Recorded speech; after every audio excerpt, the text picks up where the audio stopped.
I'm Brent Porteus. This is Porteus Farms. We're located in Coshocton County. My brother Knox and I are here full time. We're the older generation. We're the lifers from that perspective. My two daughters, Amy and Beth. Amy is here full time. She's kind of the 24/7 management person in many respects. Beth and her husband Cole, they're 24/7 lifers as well. And then their two daughters, Riley and Harper, and we're trying to work them into the things that they need to be doing as well. We have 250 commercial Angus cows. We feed into a couple of the higher end value-added branded programs, marketing through UPI primarily, and then Ohio Wagyu Secure Farms with some F1 Wagyu stuff that we're working with a little bit now.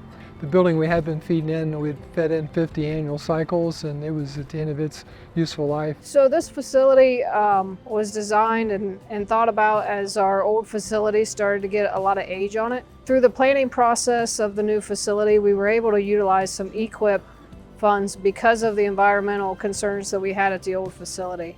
As we build a new facility and we look at the longevity of it, is to ensure that as time goes, we have enough manure storage capacity to get to, at a minimum, 12 months. That will also allow us to ultimately apply manure once a year after silage, after crops come off, utilizing the cover crop program and having the ability to apply our manure still on a growing crop. From an environmental stewardship standpoint, two or three of the things that we tried to do unique here. Obviously, manure management, nutrient management is important. We found some technology that's utilizing in Europe that we're trying to see if it works as well as they say, but we actually have an aeration system in the bottom of each of these manure tanks, which multiple times during a day introduces some air up through there, just bubbles air up through them, stirs the pit, so the pit's always agitated.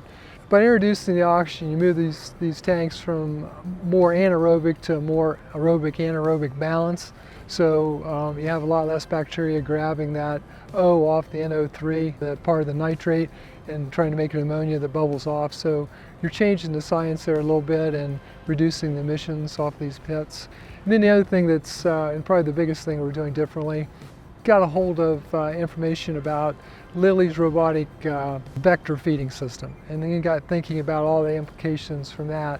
In there's a crane with a grabber on it that grabs different commodities. There's two mixing feeding robots that actually mix the rations and deliver them around the barn. It's cheaper in the grand scheme of things to feed the 900 head this way than it is with the tractor in a TMR. And in essence, with feeding with a robot, it takes a half hour or something, put silage in the bay in there. And the other time that I'm down here, I'm checking cows, walking cows.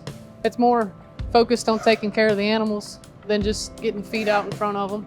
Every farm needs a good relationship with a veterinarian and a good relationship with a nutritionist from a animal health standpoint, but also from a feeding performance standpoint.